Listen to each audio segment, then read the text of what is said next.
Hey everybody, welcome to the Sheepdog Project. This episode, tentatively titled Podcasting in a Basement, with Doc and the ever-comparable Mr. Tim Kennedy. Yes, I like basements. They're safe. This one's not nuclear safe, but it's safe. It is safe. It's a basement in Utah, and Utah is notorious for preppers. So they probably do have plans to use this basement if they need to, for that end. Yeah, we are just finished a 2-day shooting, survival, how not to die, get fit and die, hard to kill, military law enforcement course with a bunch of barrel-chested freedom fighters that had my favorite thing in the world at the end of 2 days, which is the I don't train bruises. Mm-hmm. But the most encouraging thing was I think all of them are going to start training. Yeah, I saw a lot of waking up going on, which was encouraging. What do they say? What do the cool kids say now? Like, I'm woke? They're woke, yeah. And that means that, like, you are enlightened or something? They're woke as fuck. I think that's, like, taking it to the next level. Woke as fuck. Okay. Yeah.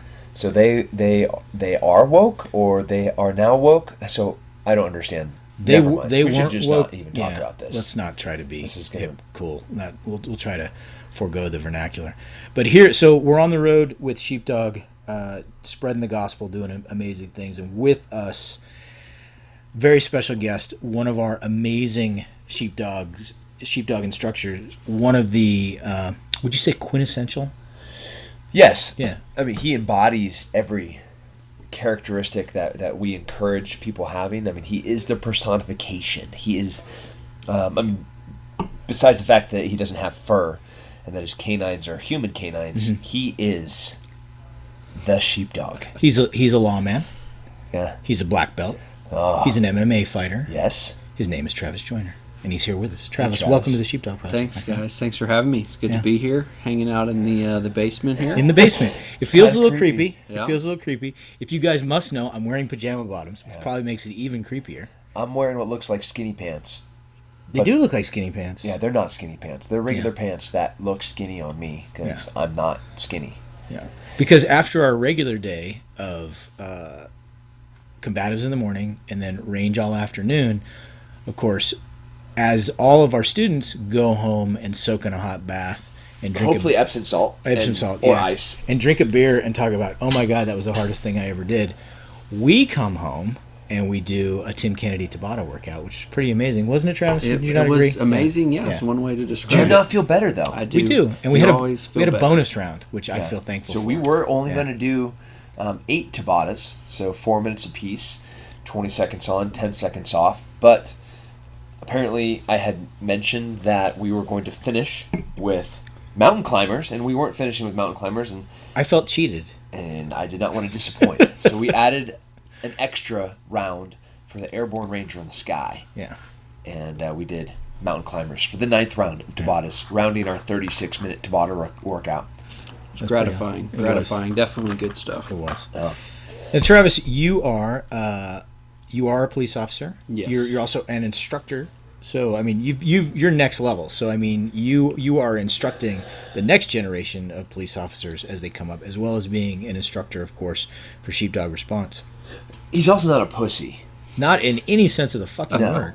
And listen, I'm not throwing stones, but I think there has been this turn in this perception of what we think law enforcement should look like. Would you call it a pussification? Would that be accurate? It would be. Yeah. It would be. Like, the desired officer now should be a beta. That the officer should be passive, that the officer should be compliant, never aggressive. The purpose of law enforcement is to protect and serve their respective communities. And you can't do that if you're not capable of protecting. I mean, that's the first part. And so Travis, on the other hand, he's an amazing shooter. He's an amazing fighter. He's an amazing grappler. He's a fantastic human, father. He's a scary dude. Kind of unassuming. He has like this boyish... If you saw him in HEB, you'd never know that he could just kill you. You'd be like, hey, can you watch my kid for a little bit? I'm going to go and try to snort some aspirin. Yeah. Or what are they doing in Walmart? Is that what they do there? Probably. I can't keep. I love doing the situational awareness block of instruction at Walmart just because you really never know what you're going to get. You just don't know. Yeah. And we're plugging 40 Sheepdog students and 10 Sheepdog instructors into what I call a target-rich environment. Yeah. So the genesis of tonight is tragedy, anarchy, mayhem, what to do with an active shooter. A lot of scary things have been happening in the past few years, and obviously very, very recently. Heartbreaking to see innocent people being killed, but that's what assholes do. Yeah. They kill innocent people. And there's always going to be those people are always going to be out there. You can't take the tools aside, take the setting aside. Those type of people are always going to be out there. You can't stop crazy. Yeah. There's nothing you can do. Whether it's a man in China with a knife and he can kill 30 people and wound 150 people, or a guy on a bridge with a truck, or a guy at a parade in France, an Independence Day parade, running over hundreds of people, or people hopping out with knives, putting cyanide bombs, putting fire bombs. All that matters is it's crazy. 2 guys with crock pots. It doesn't matter. Yeah, it doesn't matter. One crazy white dude with fertilizer. Yeah. He literally had crap. Yeah. And he brought down Oklahoma. Yeah. Yeah. So, intent, insanity are 2 very scary things when they collide.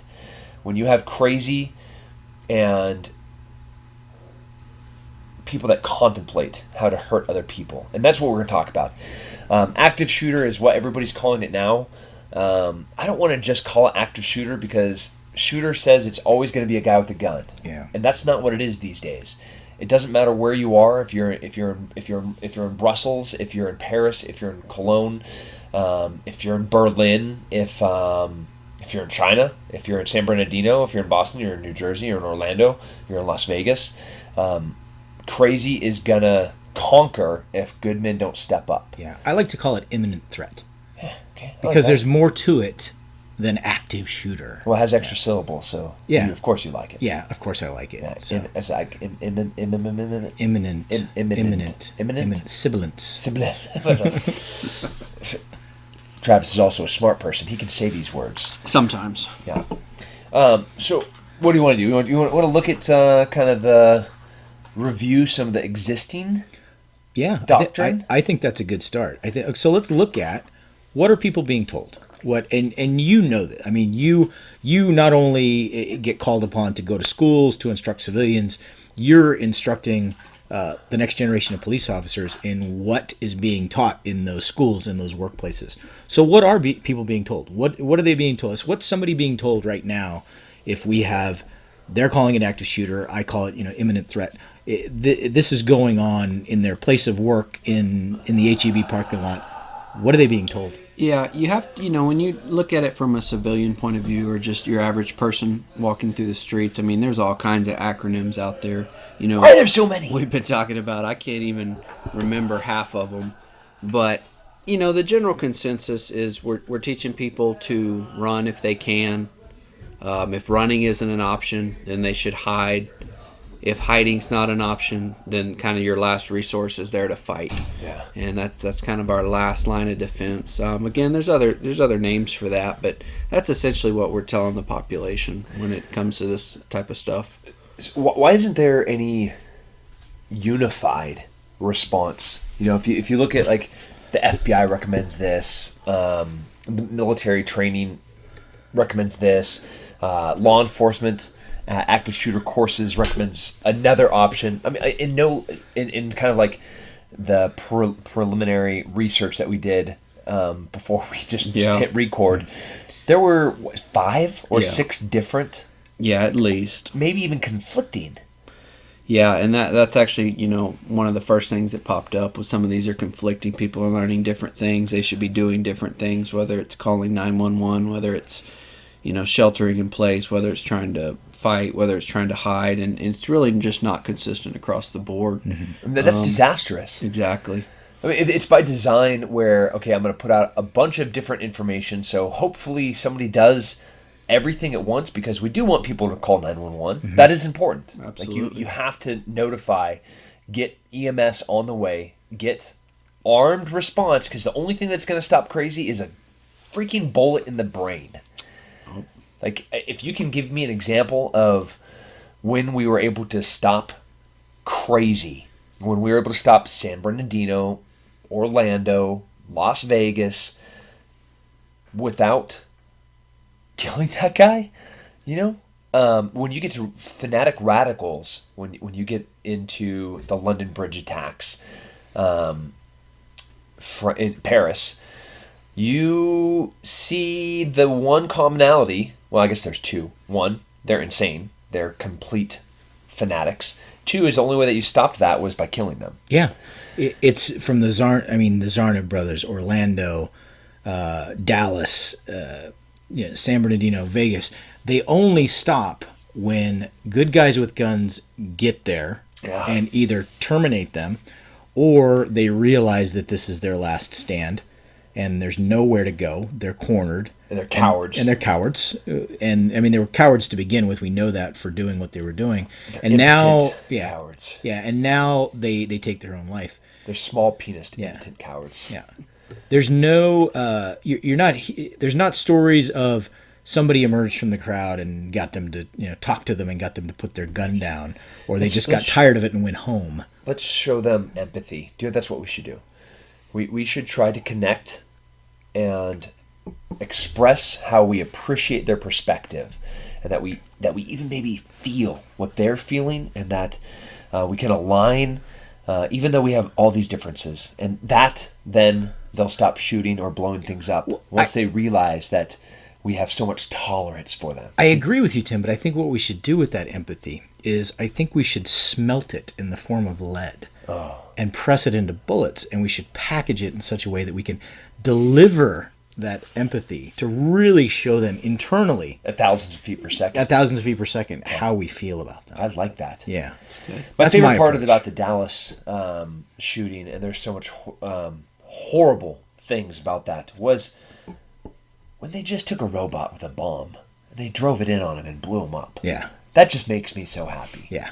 Yeah. I loved the memes after that where it showed Johnny 5 from Short Circuit. Dallas PD Employee of the Month. I loved that. Yeah. I loved it. So, I can't stop but think about what I would do if I were in a school, if I was in Columbine, if I was a teacher there, or if I was in Dallas, or if I was in San Bernardino at a Christmas party, and down the hall I start hearing a gas gun, an AR, just start rocking. What am I going to do? And even though I've been in horrible gunfights, even though I've done some of the things that I've done, I don't know if I can say for sure what I'm going to do. But I know what I'm not going to do. I'm not going to be a coward. I'm not going to run, and I'm not going to hide. I'm going to run towards the sound of gunfire, and I'm going to try to kill it. I don't know what that's going to be.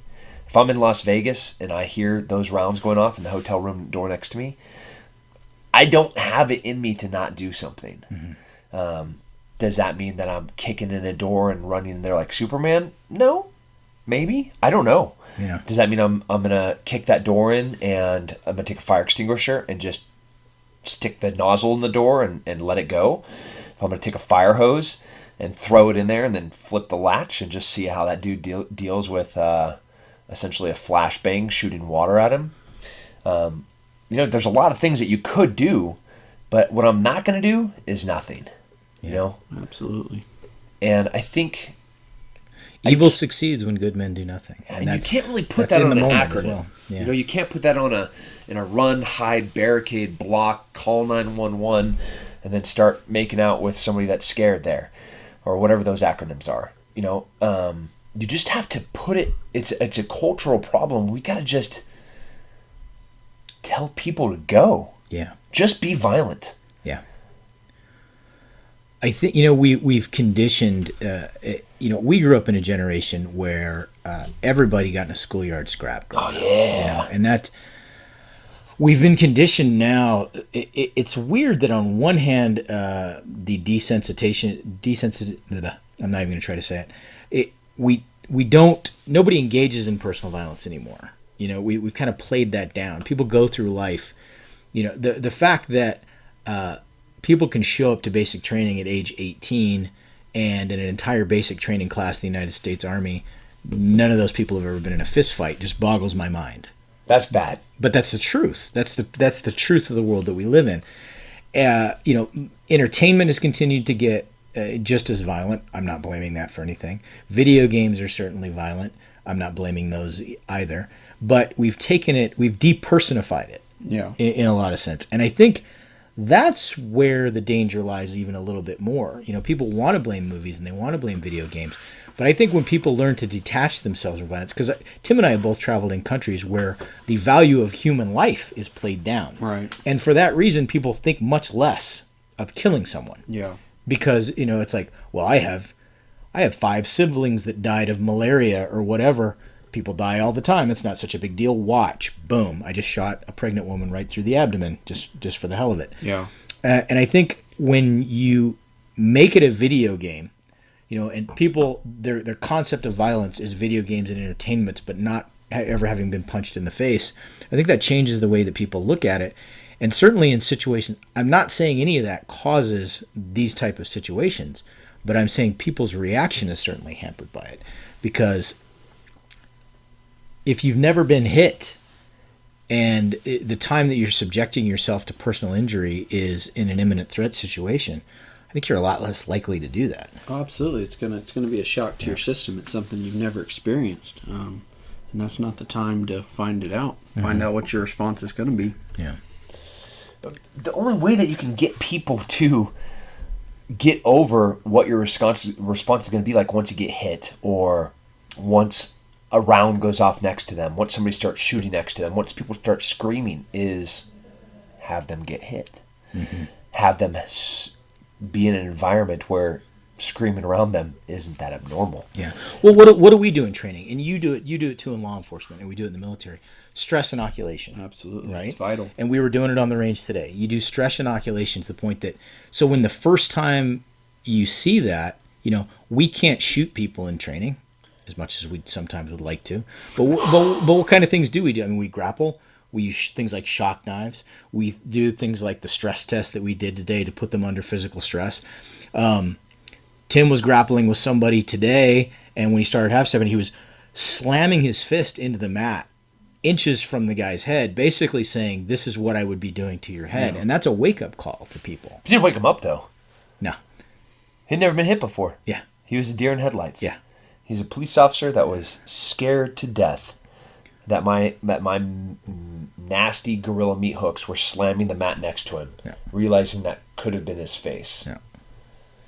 Yeah, most people, you don't want to have to face something like that when you're in the mall, when you're in your office, in your cubicle, and you've never faced anything like that before, and now you're facing it, and it's somebody with a gun, with a knife, with a truck on a bridge, whatever it might be. What's your overall take on this, Travis? What do you think? I mean, you nut up and charge in. You hunker down. I've got my own opinions on it. What are your thoughts? Yeah, absolutely. One of the things you have to think about is, just like Tim said, you have to do something. Mm-hmm. You may not have the perfect solution to that problem. Mm-hmm. You may not be able to completely prevent whatever's going on. You may not be able to immediately stop it. Those are all great if you can. I mean, hopefully we can solve this problem. Mm-hmm. But that doesn't mean you can't mitigate what's going on. You mm-hmm. can't slow down what's happening. You can't insert yourself into that situation and help mitigate loss of life, help mitigate how many lives this person's able to take, help aid those responding officers. There's a lot of things you can do from a lot of different perspectives, but like we said, it's just about getting in there and doing something, as opposed to not having that plan of action and just essentially being a bystander in that situation. There's an old saying that I'm sure all three of us are well acquainted with, which is a half-assed plan executed right now with violence of action is better than a perfect plan 10 minutes from now. Absolutely. You know, and you don't have time. When something like this happens, you're not going to have time to formulate the perfect plan. And I'm not anybody who's ever been in any of these situations. If we're talking about any of the real world situations that we've listed here, or any situations previously, I would never judge any of them because I haven't walked in their shoes, and they don't have the training that I have. They don't have the training that any of the three of us have. Right. But you have to act, and freezing up is extinction behavior. That is never going to be the right answer. And especially, recently, everything in the headlines now still is, the recent tragedy in Las Vegas. And it took a while to determine where the shots were coming from. Yeah. They were in a huge open area. Nobody knew. We've all been in that exact same spot in Las Vegas. The acoustics in that area are terrible. Right. It's really the worst case scenario to try to determine where those shots are coming from. And that's why in my opinion, is why we're getting a lot of these weird stories about people say there were maybe 2 or 3 shooters and how many rounds were fired because of the weird acoustics in that area. Yeah. But you have to, if you are in a location and I understand not knowing where the safe area is, but it's exactly like I said in my medical class today. You might not know where the safe spot is, but if you've just been shot here, or someone has just been shot right next to you, you damn sure know where the unsafe spot is. Absolutely. So not being there, and I understand, we saw the pictures of people who hunkered down in place, and some of them were shielding other people, and I think that is heroic and incredibly admirable.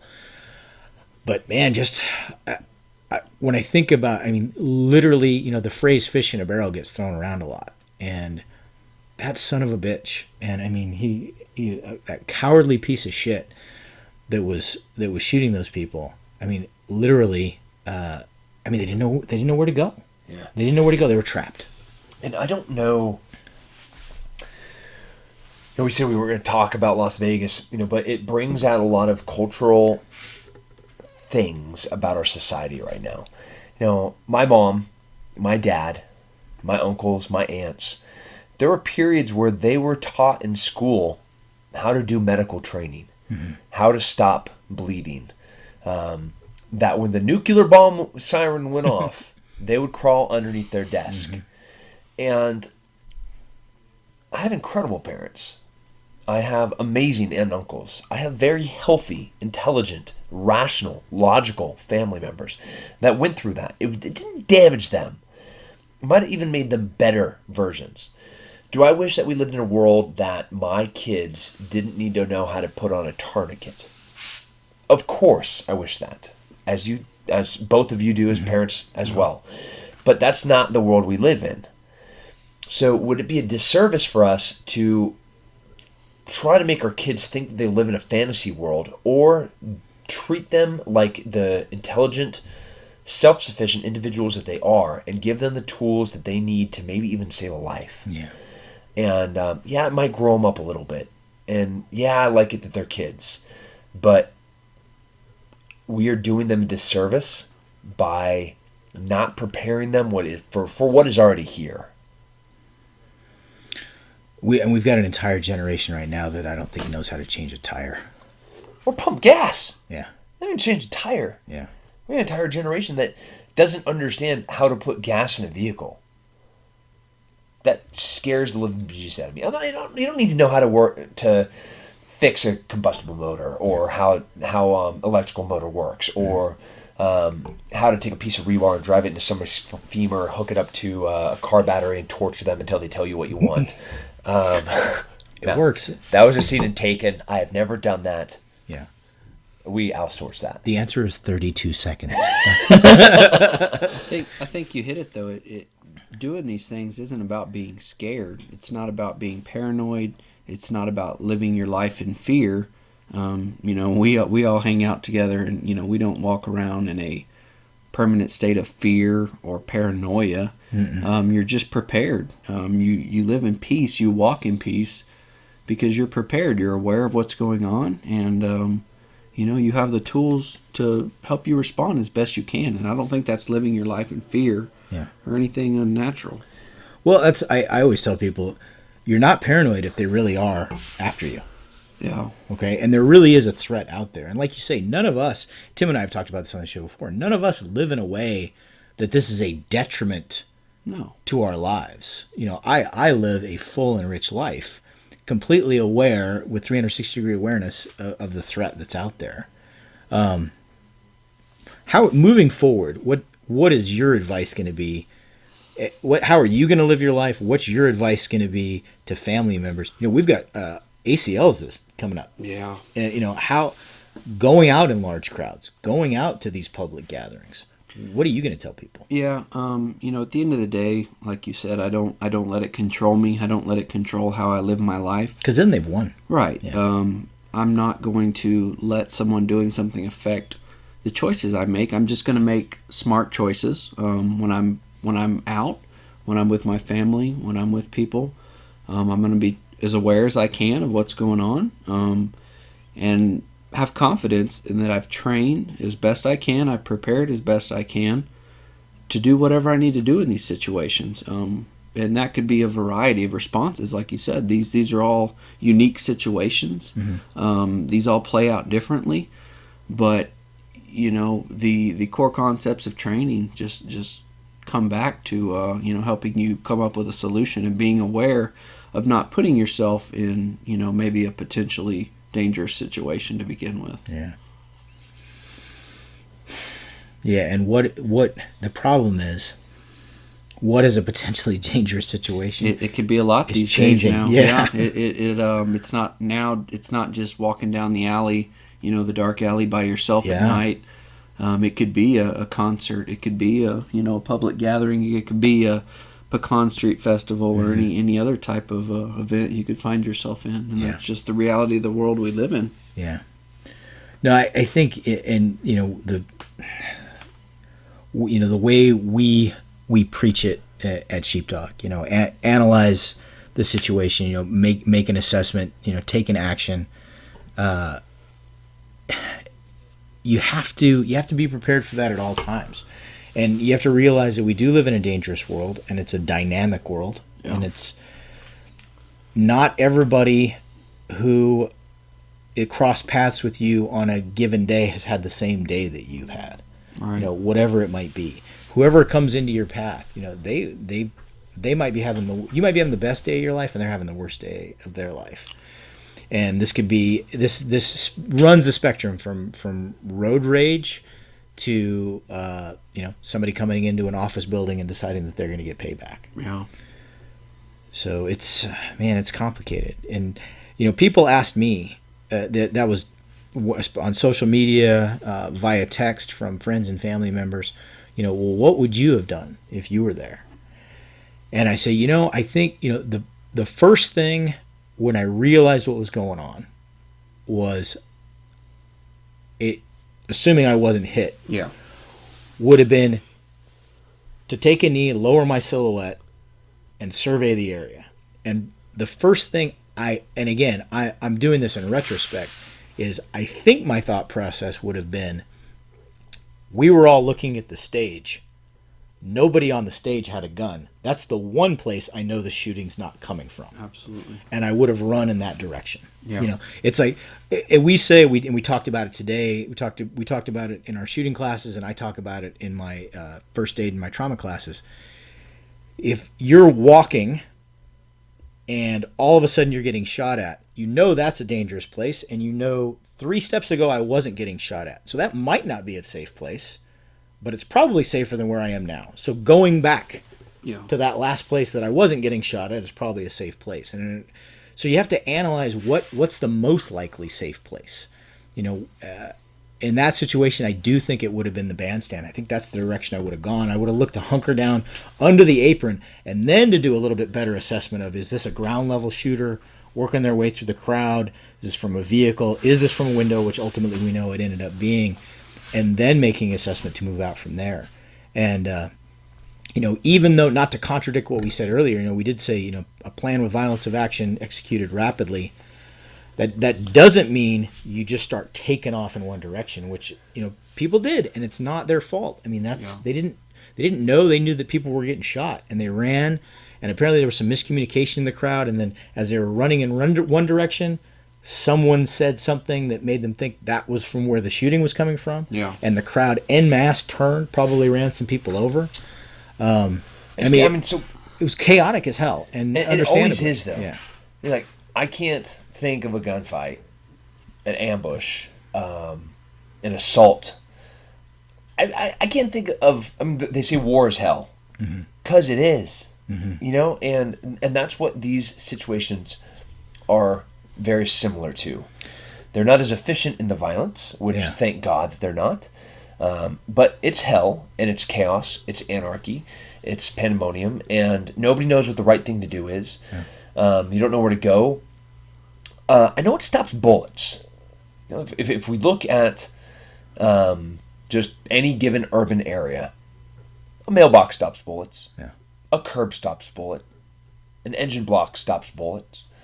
A base of a large night light stops bullets. The parking barricades stop bullets. Like these are things that there should have been tons of people hiding behind. Yeah. Even if you don't know where the shots are coming from, whether it's a ground shooter or if it's an elevated shooter. And this is the first time that we've had somebody shooting from an elevated position. Guys and gals were just kind of running aimlessly and pointlessly. You have to do something, and it has to be the right thing. And there are degrees of things that are more right and less right. But the only way that you're going to get there is through training, through practice, through thinking it through. When I'm walking into a concert, and I go to them, I'm not going to not let my teenage daughters go to live concerts.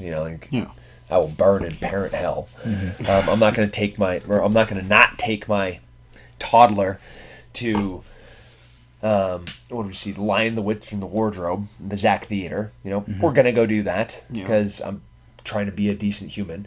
But no, ISIS, we're not going to tell you what date they have tickets for that. Oh yeah, no, I'll tell them. Okay. It'll be on his social media. My 3-year-old will tear an ISIS's face off because they're just a bunch of cowards, impotent, pathetic pussies.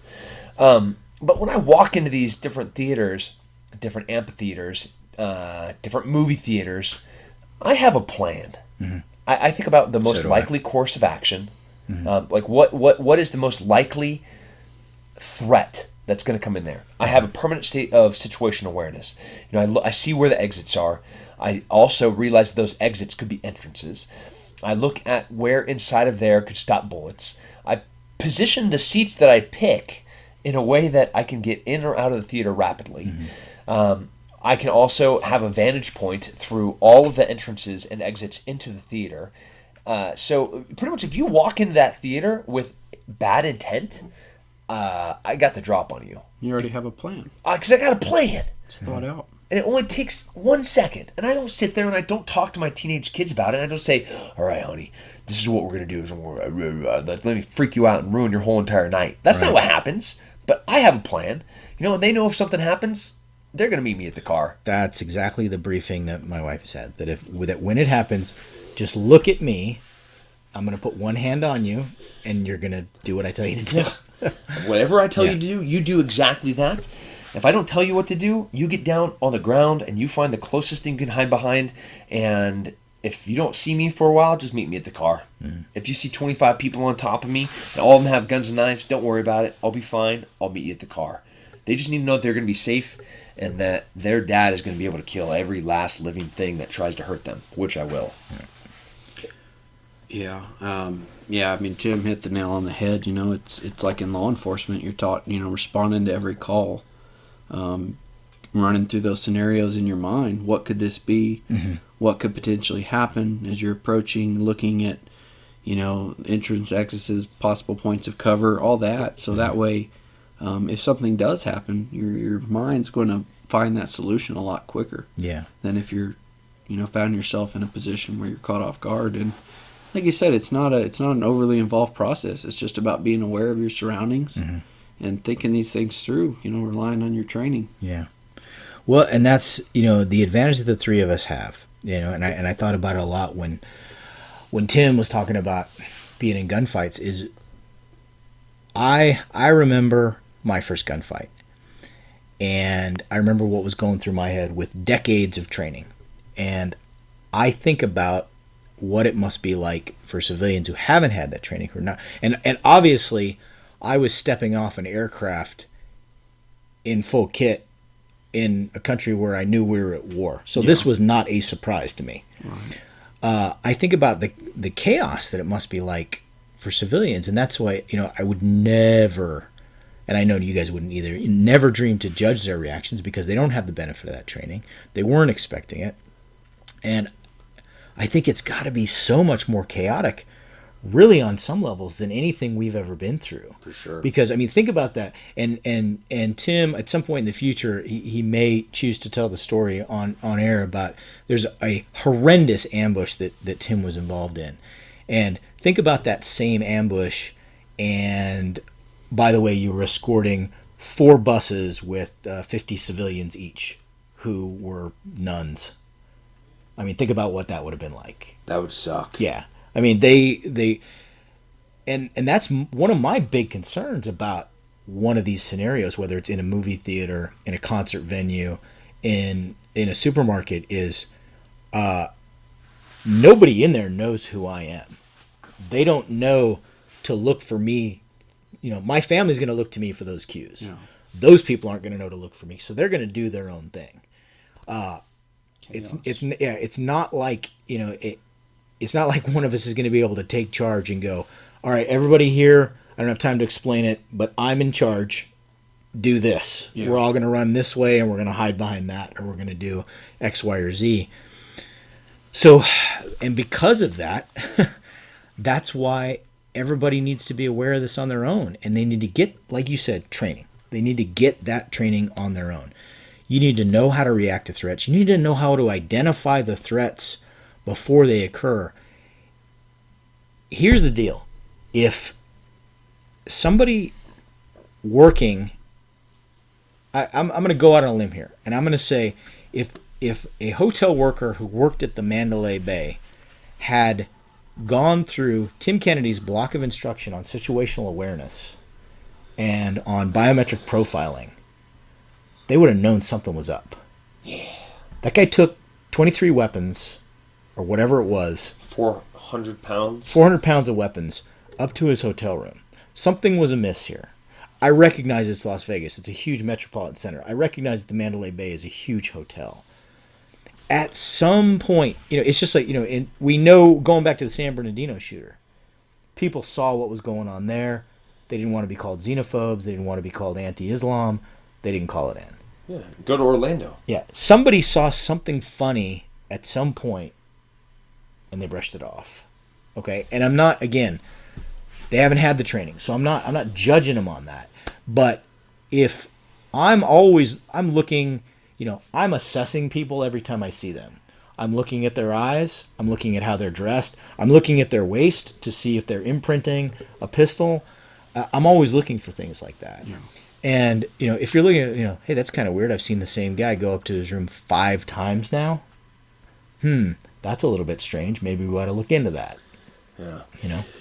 When, I'm not saying we go back to Cold War era. Let's find the pinko commies everywhere. Mm-hmm. And under every rock. Yeah, start witch hunts for... Wait, maybe we should. Okay, I really don't like communists. No, I don't either. So I'd be fine with that. Maybe I'll use a different analogy here. We'll just use witch hunt, okay? I'm fine with witches, not communists. Witches. As long as those witches aren't fascists or communists. Yeah. Or socialists. I met some very nice witches. Yeah, fine with that. Yeah, they're fine. So, we don't need to be so freaked out that everyone that we see, everybody that's like Middle Eastern's a terrorist. Every white male making trips in and out of a casino is going to be a mass shooter. Every guy piling packs of fertilizer in the back of his truck isn't going to be a bomber. But it's okay to use your brain. Yeah. It's okay to look and see things that are off. And like when we bring in a new class, every one of us instructors, we kind of have an interaction with every single student.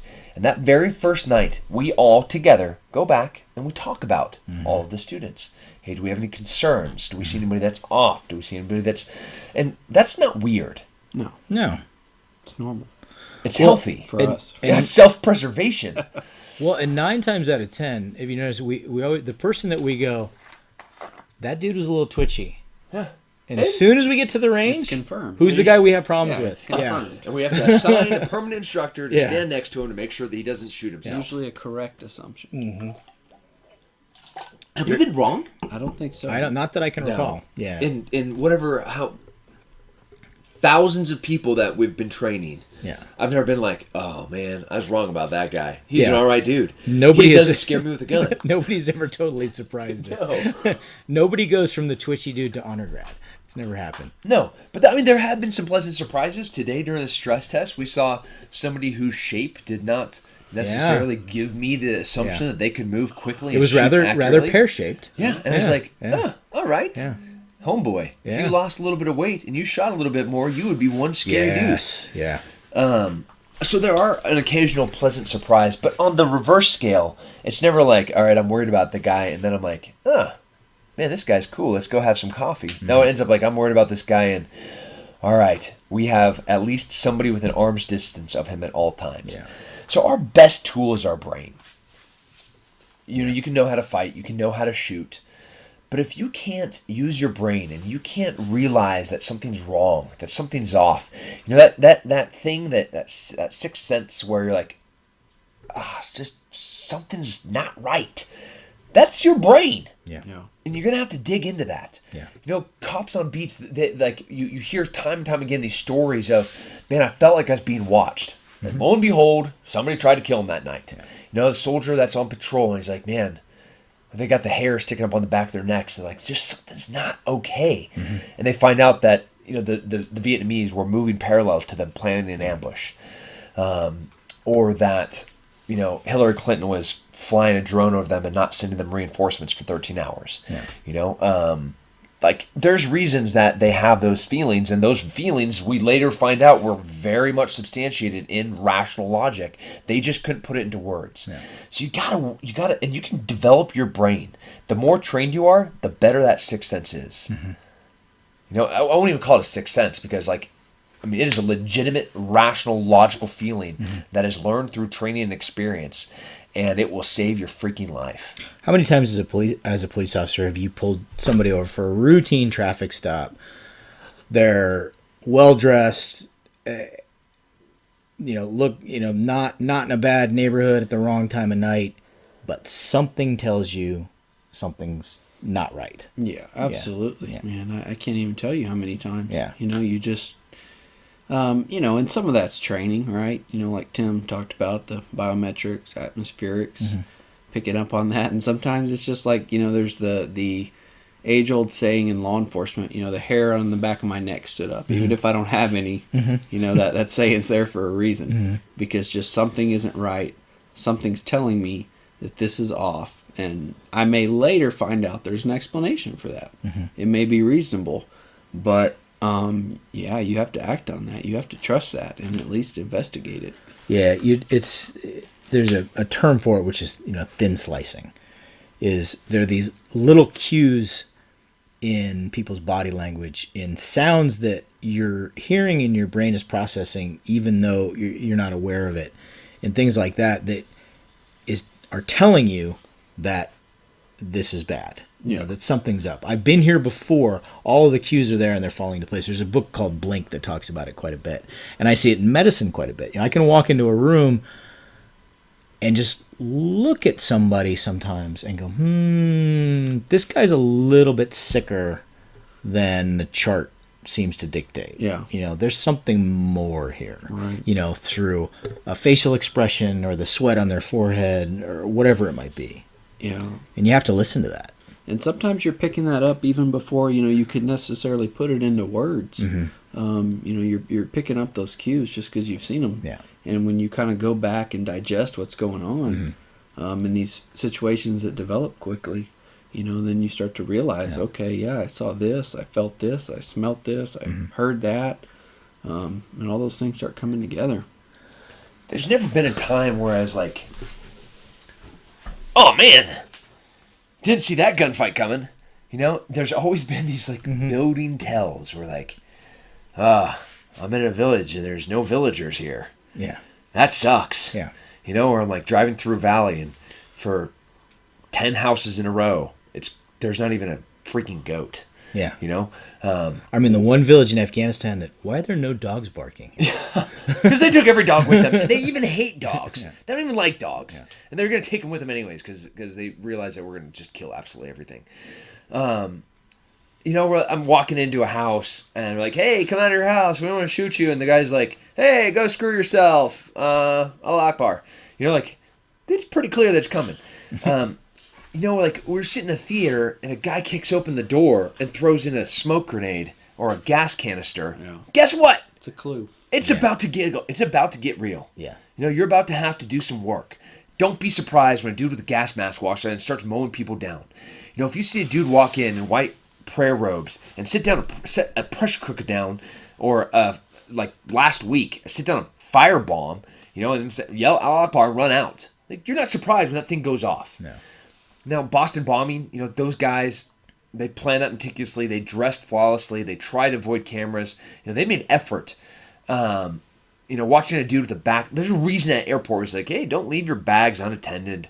There's a reason that you say that. And if I watch a dude walk and set down a backpack, he's going to get pretty much drugged from the back of his head back to his bag. And he's going to lay there until he shows me what's inside of it. If he opens up and it was like a birthday cake for his mom that's going to come by that lamppost and pick it up later. And I'm like, man, I'm sorry. Let me buy you a new cake. Mm-hmm. But otherwise, well, okay, now that wouldn't happen. It would be a pressure cooker and then I'd smash that dude's face into oblivion. So, just believe in what you've prepared for, what you've trained for, your mind. Don't be afraid to be judgmental. Don't be afraid to offend people.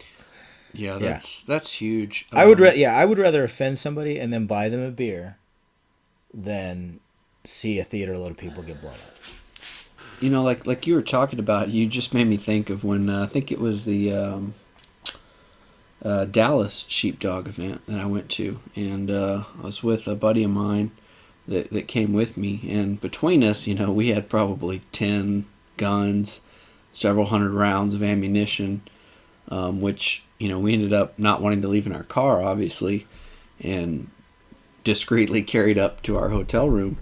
Had someone stopped and asked me about that, I wouldn't be offended. Had someone question that and observe that and ask me why I'm doing this, I wouldn't be offended. Yeah. Because I have a rational explanation. Yeah, it's completely and it doesn't appropriate. offend me that someone would ask me that. Yeah. And you can't worry about that. What I think we talk about all the time on this show, in the company, when we're just sitting around talking. We talk about the sheep, the wolves, the sheepdog, and the sheep traditionally keep their heads down in the grass. And this grass is yummy. This is the grass of the 21st century. Mike is holding his phone. I'm holding. You can't see this. I'm holding my smartphone up. So this is the grass of the 21st century, and that's the problem. Is everybody has their heads in these. Yeah. Nobody makes eye contact on the street anymore. Nobody, going place to place, either on their phones or looking at their phones. And by the way, if you're doing that in your car and you're in Texas, I will politely motion for you to roll down your window, and I will fucking throat punch you, because I ride a motorcycle, and people that text and drive, I think, are despicable human beings.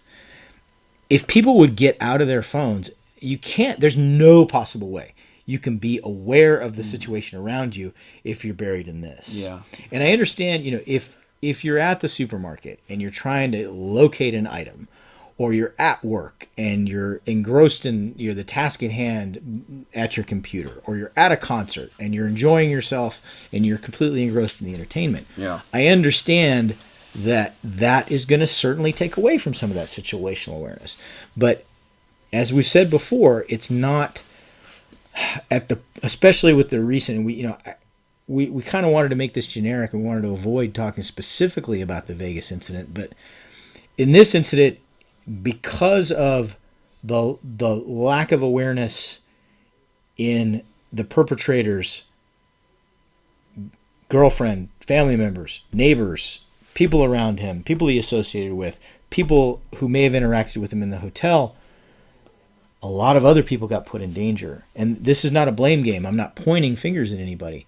But, certainly if I would have been at that concert, I would not have been, I'm not even for a moment going to say, oh, I'm so situationally aware. As soon as that 32nd floor window got busted out, I would have seen it and I would have moved somewhere else. That's preposterous. Anybody who tells you that is probably a professional poker player who runs away at the first sign of blood. So I'm not going to say I would have done that. Yeah. But, situational awareness, if more people are situational aware, it's going to benefit everybody. You listening to this, if you are situationally aware, you might be saving somebody else's life. It's this.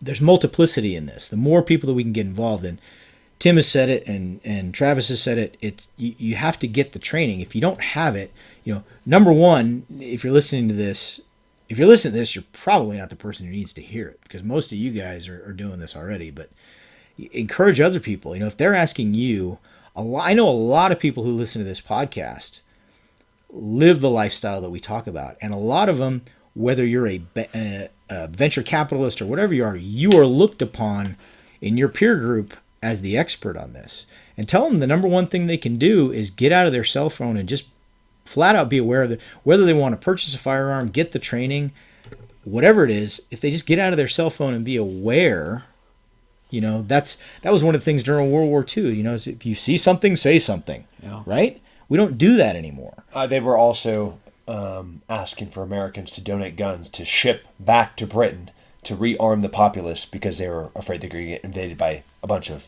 Nazis. Yeah. So you were like, maybe you should get a gun, maybe you should get training, but you should definitely put down your smartphone. You should do all of those things. Okay, I was trying to be nice. No, don't be nice. We just said we don't have to be nice. Okay. You should buy a gun.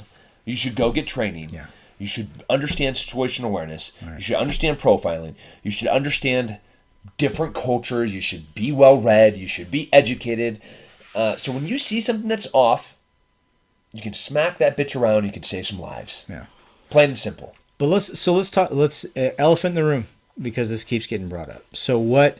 So Are we about to talk about Las Vegas? we're going to talk about Las Vegas. No, let's not talk about Las Vegas. All right, we're not going to talk about Las Vegas. It's depressing. All right. We have a crazy person. We don't even know everything yet. Yeah.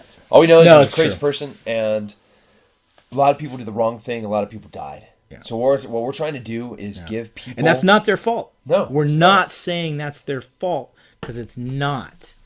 It's a society issue. And we just want to save lives. The whole entire idea of both this podcast, the training that we're doing, hell, our occupation. If you look at the three of us sitting here, you can't find a better sample population of people that are committed to saving life. Yeah. You have the embodiment of the perfect law enforcement person that is smart, that can fight, that can shoot, but most importantly, values life, that is a good father, that is kind, that is intelligent, that is well-read, that isn't going to jump to a violent conclusion. We have a special forces guy going back now 94 years. Do you have 94 years in experience within the special operations community? Not quite that many. No, Aaron Bank and I were not teammates. Oh, okay. Yeah, no. An ER doctor that every single shift is trying to save lives or do horrible pelvic exams. And, and then a gorilla knuckle-dragging retard that just hates evil with every ounce of who he is. That is the reason that we do this, is because we want to save lives. Yeah. And lives were lost. And the only way that lives are going to be saved is if you start right now doing something. Yeah. If you right now figure out how you can get better and better prepared for what is going to be inevitable, and that is something bad happening. Yeah. And you know what? You can't carry a gun everywhere, but I've never been denied carrying an individual first aid kit and a tourniquet anywhere, including on an airplane. Yeah. I carry an AFAC with a tourniquet on every airplane I get on. So do I. And I also have something to stab somebody through Yeah. the neck pretty quickly on every airplane I get on. Yeah. You don't even. I'm not going to say it on air because I don't want it to get back to TSA. You don't even want to know what's in my shoes. I'll show you after. But you know, people, you got to. If you're not trained, if you don't have the benefit of Travis's life experiences and career experiences as a police officer, and knowing how to recognize that body language, and knowing how to recognize when something's amiss, and knowing how to recognize when you're in an unsafe situation or area, and how to take advantage of the terrain, of the situation. If you don't know the biometrics that he knows, that Tim teaches, get to some type of course that's going to teach you this, teach you situational awareness, teach you armed and unarmed combat. And aside from the fact that, yes, you could be engaged from ranges where you can't do anything, possibly, get the medical training as well. And there are plenty of reputable instructors out there that are teaching it and teaching it properly. And that's what you need to look for. And we have courses. You can go to our website and you can find them. And this isn't, this show's not meant to be a commercial. And we don't do this because the business, like Tim said, we do this because we want to save lives, because we recognize that if you're listening to this, I mean, we have listeners literally all around the world. I can't think of a continent we don't have listeners on, but the majority of you are right here in the United States. And you paid tax dollars for Tim Kennedy and I to do a lot of really fun stuff and travel around the world and get some awesome training. Wait, who pays for Travis's salary? Tax dollars. Oh, yeah. All of us. Yeah. So we've all been paid, but not all of our listeners are Texans, just the best ones. So I didn't want to include them too. You paid taxes for this. So you've given us all this great training. Well, hey, guess what? We're giving it back. We want to give it back to you. We want to give you this training back. We don't want to hoard this, okay? We don't want to be the only people alive in the zombie apocalypse. Yeah, it's like when you have a herpes flare-up and you get to make out with the person that gave it to you while they don't have a herpes flare-up, but you do. Literally, only Tim Kennedy would come up with that in a heart. Does that work, Same Doctor? thing, yeah. Like we're trying to give it back to him. Do you get it? I'm not going to say anything about that because, from a medical standpoint, I am not going to endorse that message in any way, shape, or form. Speaking of, I need you to look at something. If you guys only knew that I literally hear this either in person or by text, like once a week, not just from Tim, but literally from everybody. Can you take a look at something? Can you see if I send it to you on a phone? Should I just shoot a video? How many medical questions did I get asked over spaghetti? Yeah, you had at least Ridiculous. a half dozen. Yeah, Or a at least. And I love doing it. And you guys know, you guys can email me questions. You guys can put questions on the website, and 9 times out of 10 I'm going to answer. And 9 times out of 10 I'm also going to tell you to go see your own doctor too. But that's neither here nor there. Travis. What do you want to leave them with, man? Yeah, it's a mindset. It's a way of life. But it is a rewarding and fulfilling and empowering way of life that I think we all want to share with everyone else. It's a life without fear. Absolutely. Yeah. Can we just close on that Travis comment? We can do a quote, but we should just quote Travis because that's pretty. Give us a quote. That is awesome. I got a good one. All right. It's Teddy Roosevelt. Okay. Yeah. But everybody just rewind 5 seconds. Listen to what Travis. Listen to what Travis said, and play that on loop a couple of times. And I'm going to leave you guys with this from Teddy Roosevelt: do what you can with what you have, where you are. And until next time, be a sheepdog. You have been listening to the Sheepdog Project. Follow us on Facebook at facebook.com/Sheepdog Response. The views expressed on this podcast are those of the individual and do not represent any larger entity, public or private.